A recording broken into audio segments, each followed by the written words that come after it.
On n'en avait plus besoin que toi. Voilà ce que mon beau-frère a dit, un sourire narquois déformant ses lèvres alors qu'il me toisait depuis l'autre bout du salon, pendant que tout le monde autour de nous feignait une surdité soudaine et collective. Mes mains étaient encore glacées par l'eau de la piscine du gîte lorsque j'avais consulté mon compte en banque, m'attendant simplement à valider quelques paiements de routine pour ma boutique. Au lieu de ça, j'ai vu chaque euro, absolument chaque centime que j'avais économisé pendant 5 longues années, s'évaporer en un seul clignement de l'écran rafraîchi. Zéro. Un zéro brutal, absolu. Tout. Envolé. J'ai levé les yeux vers lui, vers Stéphane. Son verre de vin levé, son rire était aussi aigu, aussi tranchant qu'un éclat de verre. Ils pensaient, tous, que j'allais m'effondrer là, maintenant, dans la chaleur écrasante de la Provence. Mais la vérité était bien plus simple. Ce n'était pas le moment où je me suis brisé. C'était le moment où je me suis réveillé. Je m'appelle Manon, et pendant la majeure partie de ma vie, j'ai cru que la famille était quelque chose de solide, un pilier sur lequel on pouvait s'appuyer sans jamais se demander s'il allait s'écrouler sous notre poids. J'ai grandi dans un petit village en Sologne, dans une petite maison de campagne qui sentait toujours la sciure de bois et le mélange réconfortant du café et des croissants du dimanche. Mes parents tenaient une petite quincaillerie de quartier à la sortie du village, le genre d'endroit où les habitués passaient juste pour discuter, pour prendre des nouvelles. Ils m'ont élevé dans le respect du travail acharné, de la parole donnée, et m'ont appris à ne jamais prendre plus que ce que j'avais gagné. Chloé, ma sœur cadette, était tout mon contraire. Elle flottait à travers l'existence comme si la vie lui devait quelque chose, un dû impayable. Pendant que je passais mes étés à remplir les étagères de la quincaillerie, elle passait les siens à courir les fêtes, les garçons et les frissons des nuits blanches. Maman soupirait souvent en la regardant. Papa, lui, souriait, d'un air indulgent. Et moi, je la couvrais, encore et toujours, me persuadant qu'elle avait simplement besoin de temps pour mûrir. Mais le temps ne nous a pas offert ce que nous espérions. Peu de temps après mon 25e anniversaire, un chauffard ivre a grillé un feu rouge et a emporté mes 2 parents en un instant. Le monde ne s'est pas seulement brisé, il s'est vidé de sa substance. Quelques jours plus tard, nous étions assises dans le cabinet de l'avocat, anesthésiés par le chagrin, respirant à peine, l'écoutant nous expliquer la succession. Une maison modeste, la quincaillerie, et un petit compte épargne. Une fois tout réglé, Chloé et moi avons reçu chacune notre part. J'ai investi la mienne dans la boutique dont je rêvais depuis des années. Elle a investi la sienne en Stéphane. Il est entré dans sa vie comme une tempête, bruyant, charmeur, avec des manières un peu trop lisses, un peu trop calculées. Le genre d'homme qui parle vite, rit fort et se comporte comme s'il avait déjà remporté un prix qu'il n'avait jamais mérité. En quelques mois, ils étaient mariés. En un an, Chloé n'était plus la même. Plus douce, plus silencieuse, elle cherchait constamment l'approbation dans le regard de Stéphane avant de prononcer un mot. Je l'avais remarqué, bien sûr, mais elle balayait mes inquiétudes d'un revers de main. Il veut juste ce qu'il y a de mieux pour nous, me murmurait-elle, sans jamais paraître convaincue. Ces retrouvailles dans le gîte en Provence avaient été l'idée de mon oncle Pierre, une chance de se retrouver, de resserrer les liens familiaux. Et j'y avais cru.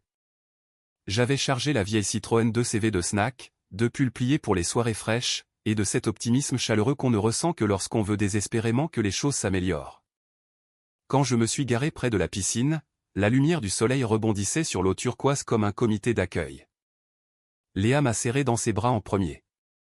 Se penchant près de mon oreille, elle a murmuré « Prépare-toi ».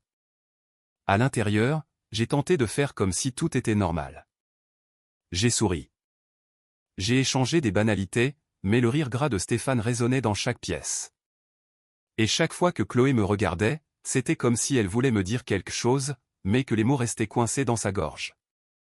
L'atmosphère était lourde, chargée d'électricité, comme un orage d'été qui attend le bon moment pour éclater. Et je n'avais aucune idée que ce moment, c'était pour moi qu'il approchait. Le premier signe fut infime, si minuscule que j'ai failli me convaincre que je l'avais imaginé. Mon ordinateur portable était posé sur la commode de ma chambre d'amis, exactement là où je l'avais laissé en descendant aider Léa à couper les légumes pour le dîner. Mais en remontant, j'ai remarqué que l'écran était incliné différemment. Le câble de chargement était branché sur un port que je n'utilisais jamais. Une chose infime, un décalage de quelques centimètres, mais cela m'a frappé comme une tape dans le cou. Un geste discret, délibéré, anormal. J'ai laissé courir mes doigts sur le clavier, le plastique était encore tiède. Quelqu'un y avait touché. Quelqu'un l'avait ouvert. J'ai vérifié l'historique de navigation. Propre. Pas vide. Propre. Effacé. Un frisson a parcouru mon échine. J'ai essayé de me calmer, ordonnant à mes nerfs de cesser de surréagir, mais mon instinct ne voulait rien entendre. Il me chuchotait le même avertissement depuis mon arrivée. Quelque chose ne tournait pas rond ici. Plus tard dans la soirée, alors que tout le monde jouait aux cartes dans le salon, j'ai pris mon téléphone pour approuver un paiement de routine pour la boutique. Au lieu de la confirmation habituelle, une bannière rouge est apparue, paiement refusé. J'ai froncé les sourcils, j'ai réessayé, et j'ai reçu le même message. C'était inhabituel, mais je n'ai pas paniqué tout de suite. Les problèmes techniques, ça arrive. Ce n'est que le lendemain matin que tout a volé en éclats. Louise a appelé alors que j'étais encore à moitié endormi. Sa voix était tendue, tranchante, trop maîtrisée. Manon, le paiement du fournisseur a de nouveau été rejeté. Et ton compte affiche des fonds insuffisants. Mon estomac s'est noué. C'est impossible. Mais avant même d'ouvrir mon application bancaire, je savais ce que j'allais y voir. Une partie de moi le savait depuis des heures. L'écran s'est chargé, les chiffres ont vacillé. Et puis, il n'y avait plus rien. Pas une erreur, pas un bug. Zéro. Chaque euro que j'avais épargné pendant 5 ans, disparu. J'ai traversé le couloir et suis entré dans la cuisine comme un fantôme. L'odeur du café, le brouhaha des conversations, le cliquetis des fourchettes, tout cela me semblait lointain, irréel. Quand j'ai dit « mon argent a disparu », la pièce est devenue silencieuse. Oncle Pierre s'est levé d'un bond. Disparu. Comment ça, disparu? J'ai brandi mon téléphone. Transféré cette nuit. La totalité. Des halètements, des murmures. Léa s'est précipitée à mes côtés. Seules 2 personnes n'ont pas bougé. Chloé, qui fixait l'intérieur de sa tasse comme si elle pouvait y disparaître. Et Stéphane, adossé à sa chaise, les bras croisés, une expression vide sur le visage. « Tu as appelé la banque ?» a chuchoté Léa. Je l'ai fait. Ma voix semblait creuse. Ils ont dit que le mot de passe et les questions de sécurité ont été saisis correctement depuis un appareil reconnu. Un frisson a balayé la cuisine. Je n'ai regardé personne d'autre que Stéphane. Tu étais près de mon ordinateur hier, ai-je dit doucement. Tu es entré dans ma chambre? La tête de Chloé s'est relevée d'un coup. Tu accuses mon mari? Stéphane a expiré un rire, court, suffisant, méprisant. Peut-être que ta petite associée a fait une erreur. Ou peut-être que tu ne sais pas comment fonctionne l'argent. Son ton a lacéré l'air. Montre-nous tes relevés de compte, ai-je dit. Si tu es si stable financièrement. Son sourire narquois a eu un léger soubresaut. Je n'ai pas à te fournir de preuves. Oh, vraiment? Parce que si tu n'étais pas impliqué, tu crierais plus fort que n'importe qui ici. Les mains de Chloé tremblaient. Elle refusait de croiser mon regard. Stéphane s'est finalement penché en avant, la voix assez froide pour givrer le verre qu'il tenait. On n'en avait plus besoin que toi. La pièce a explosé en cris, en exclamations d'incrédulité, mais je n'entendais rien. Je sentais juste quelque chose à l'intérieur de moi durcir, se fixer, s'aiguiser. Ce n'était pas un malentendu. C'était une trahison, planifiée, personnelle et précise. Et c'était le moment où j'ai cessé d'avoir peur. Je ne me souviens pas de m'être assise. Un instant, j'étais debout dans la cuisine, les mots de Stéphane résonnant à mes oreilles, et l'instant d'après, mes jambes semblaient trop faibles pour me porter. Mes paumes étaient froides, ma respiration courte, mais mon esprit était soudainement d'une clarté qu'il n'avait pas connue depuis des années. Le choc a cet effet-là. Il brise le bruit jusqu'à ce qu'il ne reste que la vérité. Chloé a murmuré quelque chose, sa voix tremblante, mais je ne l'entendais pas. Mon attention s'est focalisée sur l'homme avachi sur sa chaise, comme s'il venait de gagner une partie dont personne d'autre ne connaissait les règles. Stéphane tapotait son pouce contre son verre, détendu, absolument sûr de lui. Cette confiance, si suffisante, si imméritée, a fait plus que me dévaster. Elle a réveillé quelque chose. Je me suis levé lentement. Mes jambes tremblaient, mais pas ma détermination. Mes doigts ont trouvé la lanière de mon sac à main accroché au dossier de la chaise. Le cuir était frais, il manquerait dans la réalité. Quand je l'ai soulevé, le regard de Stéphane a été attiré par le mouvement. Juste un battement de cils, mais c'était suffisant. Tremblante, j'ai attrapé mon sac et j'ai dit, faisant une pause assez longue pour qu'il puisse à nouveau sourire narquoisement, « Alors tu ne verras pas d'inconvénient à ce qui va suivre. » La pièce s'est figée. Même le bourdonnement du réfrigérateur semblait plus fort que la respiration de quiconque.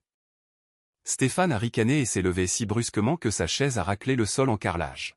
« Tu n'appelles personne ?» a-t-il lancé, s'avançant vers moi. Avant qu'il ne puisse s'approcher, oncle Pierre s'est interposé, les épaules carrées. « Reste à ta place », a-t-il dit. Calme, ferme. Le genre de voix qui avait réglé des décennies de disputes familiales. Stéphane lui a ri au nez. « Oh, s'il te plaît. » Elle fait son drame. L'argent est parti. Fini. Enterré. Elle ne le reverra jamais. Le regard qu'il m'a lancé n'était pas celui d'un homme qui bluffe. C'était le regard d'un homme habitué à s'en tirer. Le genre d'homme qui comptait sur le silence des autres. Chloé s'est enfin levée, la voix brisée. « Stéphane, s'il te plaît. » Il ne l'a même pas regardé. Il a attrapé son poignet comme on saisit une poignée et l'a tiré à ses côtés. Un geste si rapide et si habituel que mon estomac s'est retourné. J'ai fait un pas en avant. « Chloé », ai-je dit doucement. « Qu'est-ce qui se passe vraiment ?» Ses yeux ont volé vers les miens, hantés, piégés. Elle a ouvert la bouche, mais la poigne de Stéphane s'est resserrée. « On s'en va » a-t-il aboyé. « Prends tes affaires. » Personne ne va nulle part, ai-je dit. Ma voix n'était pas forte, mais elle portait. Pas avant que j'ai récupéré chaque centime. Ou que la gendarmerie arrive. Stéphane a éclaté de rire, un son sec et aboyant. La gendarmerie ? Vas-y, appelle-les. Dis-leur que tu as perdu ton argent. Qu'est-ce qu'ils vont faire ? Te faire un câlin ? Il pensait que c'était encore son moment de gloire. Il n'avait aucune idée que c'était déjà terminé. Car pendant qu'il se pavanait, je me souvenais de quelque chose qu'il ignorait. 6 mois plus tôt, après une tentative de piratage sur le réseau de ma boutique, j'avais installé un petit outil de sécurité discret sur mon ordinateur portable. Un outil qui photographiait toute personne essayant d'accéder à mes fichiers, enregistrait les frappes au clavier, stockait les identifiants des appareils, gardait tout horodaté. Et si quelqu'un avait utilisé mon ordinateur au milieu de la nuit, les preuves étaient déjà en sécurité, déjà enregistrées. J'ai sorti mon téléphone de mon sac. Stéphane s'était lancé, mais oncle Pierre l'a de nouveau bloqué. Tu ne verras pas d'inconvénient à ce qui va suivre, ai-je répété doucement. Puis j'ai passé l'appel. Le téléphone a à peine sonné une fois avant que l'opérateur ne décroche. J'ai donné mon nom, l'adresse du gîte en Provence, et j'ai parlé de « fraude financière en cours » avec une assurance que je ne savais pas posséder encore. Stéphane a aboyé un rire, agitant les bras comme si je venais de faire un numéro de comédie. « Tu es incroyable » a-t-il dit, « appelez la gendarmerie parce que tu as perdu tes petites économies. Vas-y, fais-le. Peut-être qu'ils enverront quelqu'un la semaine prochaine. » Mais alors même qu'il se moquait, quelque chose a changé dans l'air. Un courant, une tension, un avertissement. Peut-être l'a-t-il senti aussi, car son sourire narquois a vacillé, pas assez pour que les autres le remarquent, mais assez pour moi. J'ai terminé l'appel et j'ai glissé le téléphone dans mon sac. Nous allons attendre, ai-je dit simplement. Stéphane s'est tourné vers Chloé. Fais tes valises. Maintenant. Elle n'a pas bougé. Ses doigts se sont crispés sur le tissu de son pull, ses articulations blanchissant. Chloé, ai-je dit gentiment. Dis juste la vérité. Son regard a oscillé entre nous, entre mon calme imperturbable et l'irritation frénétique de Stéphane. Elle a ouvert la bouche, mais il lui a de nouveau saisi le bras. Ne dis pas un mot. Léa s'est avancée. Laisse-la parler. Stéphane lui a lancé un regard qui aurait pu faire tourner le lait. Mêle-toi de tes affaires. Mais pour la première fois depuis mon arrivée au gîte, ce n'est pas moi qui ai réagi. C'était Chloé. Elle a arraché son bras de sa poigne, sa voix se brisant. J'en ai marre, Stéphane. J'en ai marre de mentir pour toi. La pièce s'est figée. Tante Monique a eu un hoquet de surprise. La mâchoire d'oncle Pierre s'est contractée. Stéphane la fixait, stupéfait. Puis la colère est montée en lui comme une marée. Espèce de stupide. Il n'a jamais fini sa phrase. Car c'est à ce moment-là que le bruit est survenu. Une détonation forte et violente, si puissante qu'elle a fait trembler les murs, vibrer les fenêtres et fait tomber quelques cadres photos du mur. Tout le monde a sursauté, même Stéphane. Léa a murmuré, c'était quoi, ça? Mais je savais. Au fond de moi, je savais. Quelques secondes plus tard, la porte d'entrée s'est ouverte avec une force qui a projeté un courant d'air matinal froid dans le couloir. Des pas lourds ont martelé le sol en bois. Des voix ont suivi. Gendarmerie nationale. Personne ne bouge. L'arrogance de Stéphane s'est évaporée. Son visage s'est vidé de toute couleur alors que 3 gendarmes en uniforme entraient dans le salon, suivis d'une femme en civil, l'adjudante-chef Valérie Dubois. Elle tenait un dossier à la main. Manon? Je me suis avancé. C'est moi. Elle a hoché la tête une fois, les yeux vifs et efficaces. L'équipe de cybersécurité de votre banque a signalé des transferts suspects liés à vos comptes. Nous avons reçu l'alerte et tracé plusieurs tentatives de connexion depuis cet endroit. Stéphane a retrouvé sa voix, balbutiante. C'est un malentendu. Quelqu'un nous a piraté. L'adjudante-chef Dubois a haussé un sourcil. Intéressant. Parce que les tentatives de connexion provenaient d'un appareil reconnu. Les yeux d'oncle Pierre se sont tournés vers ma chambre d'amis. Les miens sont restés fixés sur Stéphane. Il a dégluti difficilement. Beaucoup de gens auraient pu emprunter son ordinateur.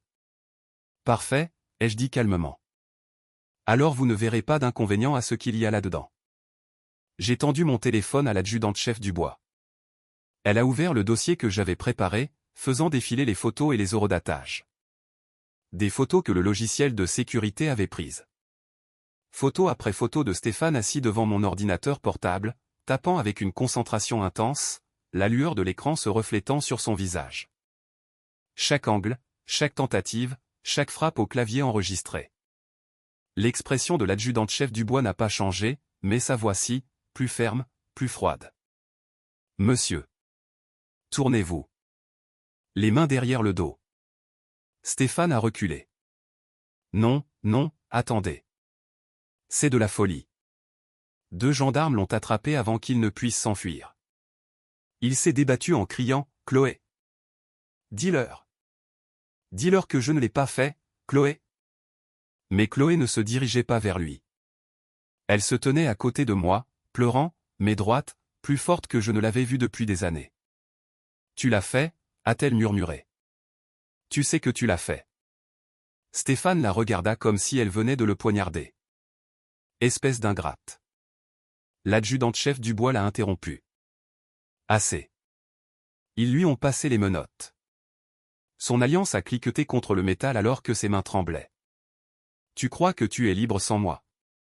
A-t-il craché à Chloé. Tu n'es rien sans moi.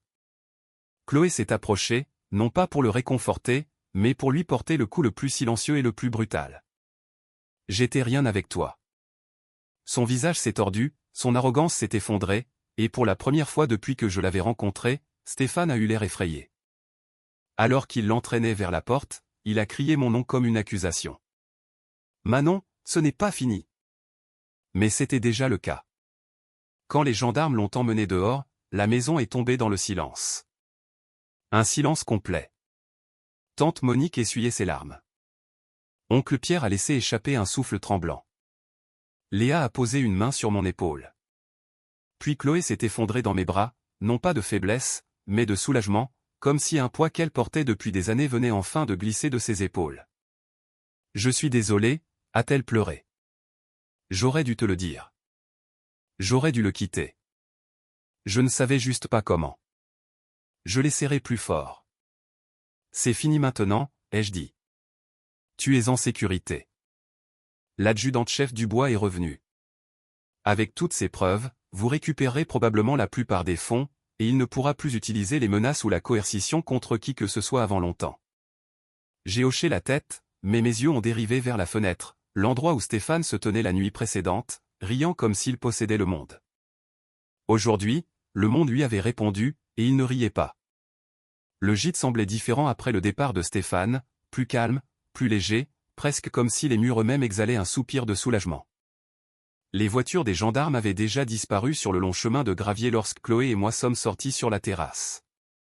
Elle paraissait petite dans la lumière du matin, mais pas fragile, plutôt comme quelqu'un qui réalisait enfin que le monde n'était pas aussi sombre qu'on le lui avait appris à croire. La semaine suivante, tout s'est enchaîné rapidement. L'adjudant-chef Dubois me tenait au courant à mesure que la banque récupérait les registres de transfert et traçait la piste numérique de Stéphane. Quand elle a appelé pour me dire que la majeure partie de l'argent serait restituée et que les pertes restantes seraient couvertes par l'assurance antifraude, je me suis assise sur le bord de mon lit et je me suis permis de respirer pour la première fois depuis des jours. 5 ans de travail. Sauvé. Chloé a passé son propre appel à une amie qui avait une chambre d'amis et a demandé le divorce peu de temps après. Elle a emménagé avec moi, temporairement, remplissant mon appartement d'excuses murmurées et de l'odeur de ses pâtisseries nocturnes. Il y avait des moments où la culpabilité la submergeait par vagues, mais je lui rappelais que survivre à quelqu'un comme Stéphane n'était pas de la faiblesse. C'était de l'endurance. Et maintenant, elle choisissait quelque chose de mieux. Quelques week-ends plus tard, la famille s'est de nouveau réunie au gîte. Cette fois, pas pour des retrouvailles, mais pour une reconstruction.